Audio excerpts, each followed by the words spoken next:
Picture yourself staring at your bank account balance, watching that pathetic number mock you from your phone screen.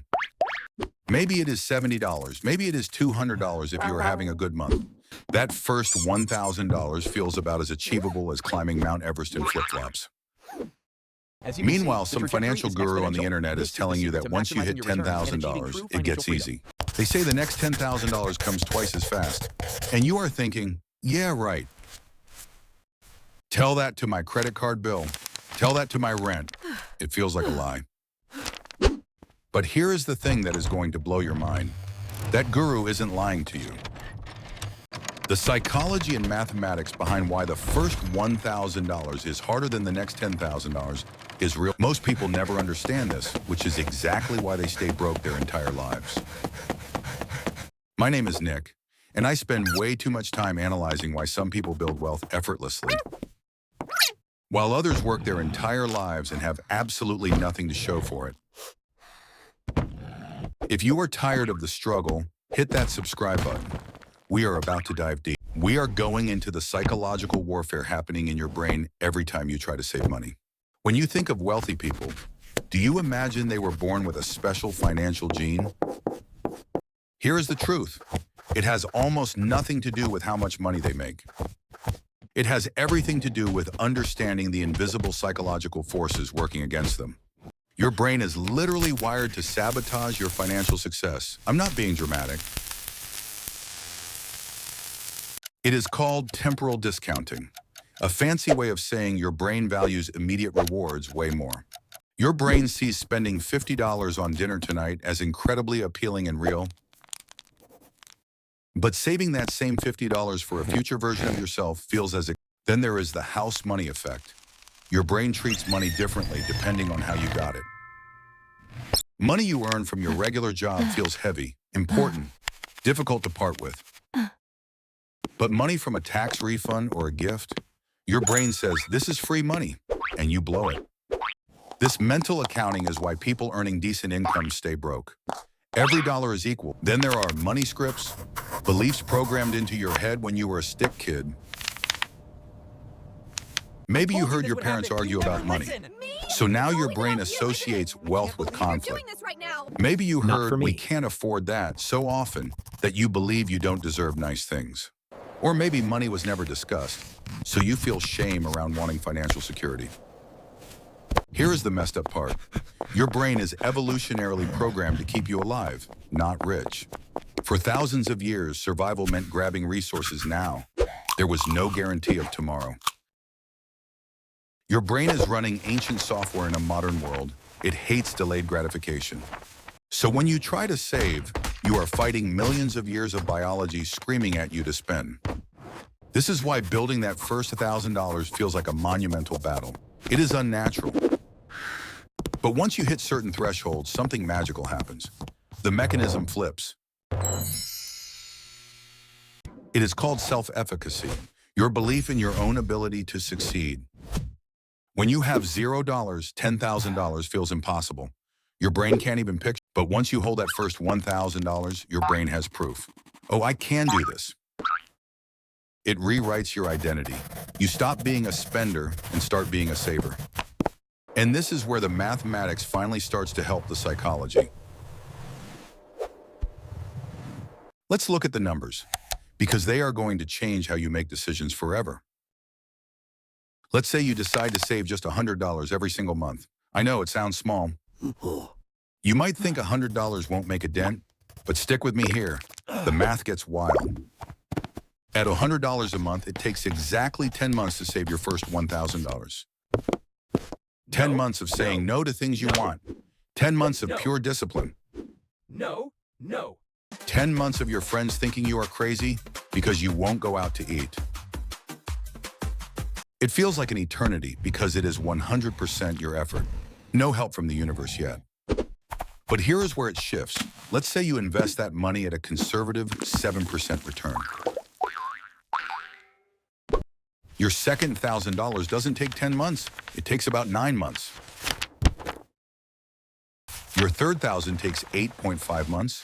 Your fourth takes just under. Your brain barely notices the difference, but the pattern has started. The time is shrinking. By the time you are working on your $10,000, it takes less than 6 months per thousand. Why? Because your money is literally working harder than you are.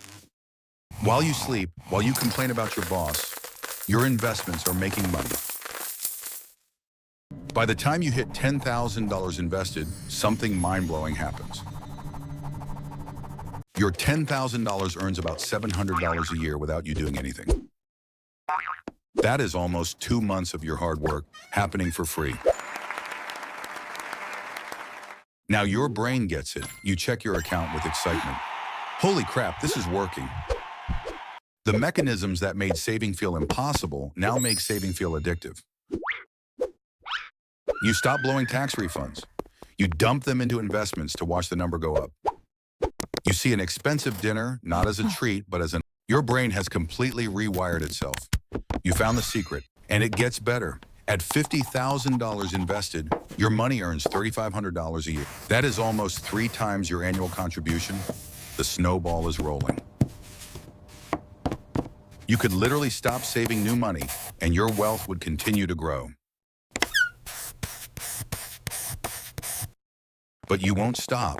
You will run faster. Because you aren't just building money, you are building freedom. Wealthy people know money buys choices. Broke people have no choices. With zero savings, you take the job you can get. You live where you can afford. With $50,000, you can quit a job you hate. You can move, you have power. This is why the first $100,000 is the hardest. It is the bridge between slavery and freedom. The frustrating part is watching friends complain about money while doing nothing to change. They spend $40 on drinks they will pee out in 3 hours, then say they can't save. They buy a $1,000 phone on a plan, then say investing is too risky. Here is a fact. The average American spends more on coffee than they have in savings. People are more committed to their caffeine addiction than their financial security. Let's do the math on that latte. $5 a day is $300 a year. Well, $300 that disappears forever for a mild energy boost. Invested at 7% for 10 years, that is $18,000. After 20 years, it is over $53,000. That suddenly, making coffee at home doesn't seem like such a sacrifice, does it? But most advice misses the point. They shame you without understanding the emotion. We expect this trend to continue through the next quarter. Spending is emotional. You buy lunch because you hate your job and need a break. You buy clothes for a hit of dopamine in a depressing routine. You go to bars because you are lonely and spending money feels like a social life. You can't solve an emotional problem with a mathematical solution. Telling someone to just stop spending is like telling you have to change the relationship. Find satisfaction in delayed gratification. Replace spending habits with saving habits that give you the same emotional reward. Get excited about the balance growing. Get dopamine from your net worth, not your closet. One day you will notice you are more excited about a $200 gain than a $200 purchase. That is the moment you win. Building wealth stops being a chore and becomes a game. And the math gets ridiculous. At $20,000 invested, you earn $400 a year. That covers your coffee budget forever. Your money is now funding your lifestyle. At $50,000, you earn $300 a month while you sleep. You have created a part-time employee that works 24 hours a day. This is the power of the first $1,000. It is the seed of the entire forest. The journey from $0 to $1,000 is the hardest journey you will ever take. Because you are fighting your own ancient programming, but you can win. Once you break through, compound interest and compound psychology work together. It becomes automatic. It becomes easy. It becomes who you are. The choice is yours. You can keep making excuses about why this won't work for you. You can say, I don't make enough, or it's too hard, and you will be right. Or you can start the brutal but brief battle against your own impulses. Your future millionaire self is waiting for you to make that first move. It starts with $1, then 10, then 100. Don't despise the small beginnings. Track your spending, find the leaks, cut the coffee if you have to. Sell stuff, work extra hours, do whatever it takes to get that first $1,000. Because once you cross that line, you are never going back. You are free. Join the community of people who are waking up. Stop being a sleepwalker. Protect your seed capital like your life depends on it, because your financial life does. The first step is the hardest. Take it today, right now. If you are ready to build that first $1,000, hit that subscribe button. We are in this together. I'm Nick. Thanks for watching. Go save that money. Music fades out. See you in the next video.